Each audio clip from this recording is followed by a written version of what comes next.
what you guys do is I think it's a bit harder than acting in front of a camera because you've got to underline every word. Gosh, Yeah. you guys are at the top of the game. Thank you. Thank Yeah, you and so in much. working on a show like Miraculous, we don't get scripts ahead of time. So Yeah. we go into the booth and try to keep it fun. We're by ourselves when we're recording.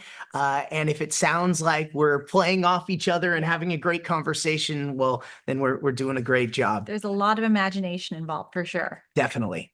I think that's got to be one of the hardest things, Christina, is to act, but you're acting, against a director, not another actor, and to keep that kind of energy up has got to be a difficult task.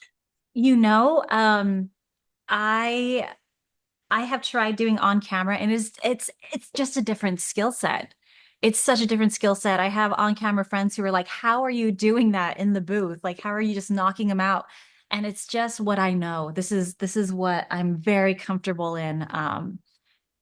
It's what comes. It wasn't natural. It took a long time to build up the skill set, but yeah, yeah, it's just this very unique kind of thing that you learn. It's very technical as well. Bryce, talk to me about Adrian and the character that you play. Yeah, Adrian, during the day is a student at a high school, but also a model uh, who lives in Paris. So it's always fun to step into the booth and step into his shoes. And when there's a bad guy in the city and Ladybug needs some help, he transforms into Cat Noir, who I feel is me, but a little more suave. There Um, you go. and and he's a lot of fun to play. I sneak as many cat puns into the show as I can. Years ago, when Bud Collyer was playing Superman, he would change his voice from one, to another. How is that for you? Is it a difficult task to, keep those two characters straight? I feel like they've kind of blended a little bit as Marinette has become a bit more responsible and stronger and more confident. But, a lot of it is we have a great team of writers, and the way that they write Marinette is very like it's a lot quicker pace. She's stumbling a lot more. She talks for a lot longer, where Ladybug is just a lot more grounded. The voice isn't too different, but the attitude is definitely everything. I know you guys do a lot of the pop culture conventions and things like that. What's it like meeting your fans? It's incredible. It's one of my favorite things to do. We go into these rooms and you pour your heart into the microphone and you just hope someone hears it. So, going to the events and reliving those moments and seeing what scenes people connected with, what characters people connected with, how it's affected them and helped them and made them laugh. Like, it is the coolest thing. It's like a voice actor's applause.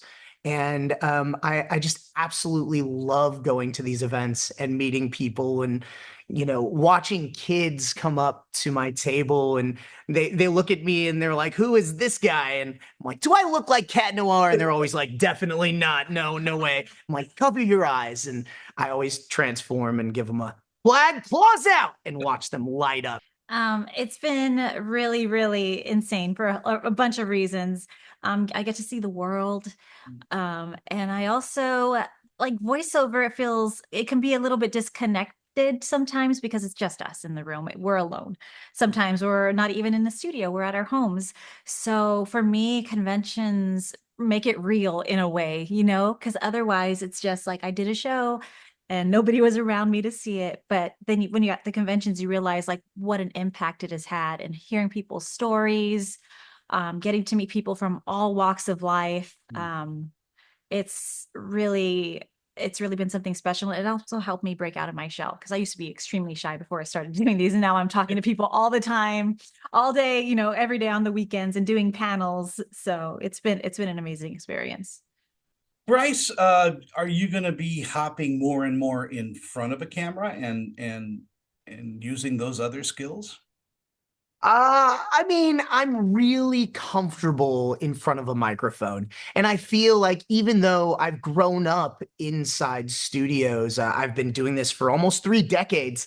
I feel like there's still so much more for me to do as a voice actor. There's still so much for me to learn, so much for me to explore that my voice can do, so many more stories to tell. And I just love it. So that's my goal, is to continue to tell these stories, not just in Miraculous, but across many other shows. And that's what keeps me really, really excited. Christina, a lot of my friends who are voice actors are also singers. Jess Harnell and Tara Oh Strong. yeah, yeah. So, do you sing as well? I do sing. Yeah, that's my whole passion project. I released an album, oh my goodness, a year ago already somehow. But I release new music pretty regularly, and that just goes straight to like streaming services and YouTube, that kind of stuff. But it's definitely a huge passion of mine. Following up on that, you must hear rhythms and cadences in the characters that you take on. Yes, for sure. It is a very, very musical, especially dubbing, because you have the timing that you're supposed to match and hit. And there is a kind of musicality depending on the genre of the show. Like Marinette has her own musicality, Ladybug has her own musicality. A different show will have a different kind. So it is, I feel like it is very musical. It's all tied together. And Bryce, when are you going to release your album? Rock album. Yeah, I gotta keep on practicing. Actually, I do sing in the show as well. I get to sing as Bunch of songs. Adrian, as Cat Noir. I had a Christmas song a number of years ago that I think people still sing every year. That song. And I got to sing as Felix. I play Adrian's cousin as well. So singing in character is a lot of fun. I also love talking to myself in the show. Those episodes are some of my favorites. Yeah, make sure you talk to yourself in the show so that, people Yeah, don't. Yeah. I try not to freak people out with that. Uh, Talk to me about this season of Miraculous, though. I mean, what do you think audiences are going to take away from watching it? Oh, the brand new season. Yeah. It's pretty new to us too. We've only recorded a couple episodes. I'm excited to see what's gonna happen. I have no idea what's gonna happen. It keeps it very exciting. What we do know is that there's new characters, new bad guys, new costumes, and new animation, which is beautiful. Yeah. It is a beautifully done show that way. The artists are just amazing. They are amazing. Yeah, they've done a great. All the animation studios that I've worked in the show have knocked it out of the park. Yeah, and it has a great moral to it as well. It hits all the notes that a great animated show should hit. Yeah. Agreed. I agree, And yeah. my kids absolutely love the show. And that's kind of the best thing ever, to win the cool dad points, because those are really the points that matter. Well, I have to tell you, it's been a pleasure and an honor to meet with you both. I hope you come out to our convention here in Salt Lake sometime, and I'd love to just buy you a cup of coffee. Oh, that'd be great. That'd be fantastic. Love Salt Lake. So hope we're back over there sometime soon. Yeah, for sure. I hope so too, and I'll catch up with you on social media somehow. Talk to you Thank you. soon. Catch you later. Bye.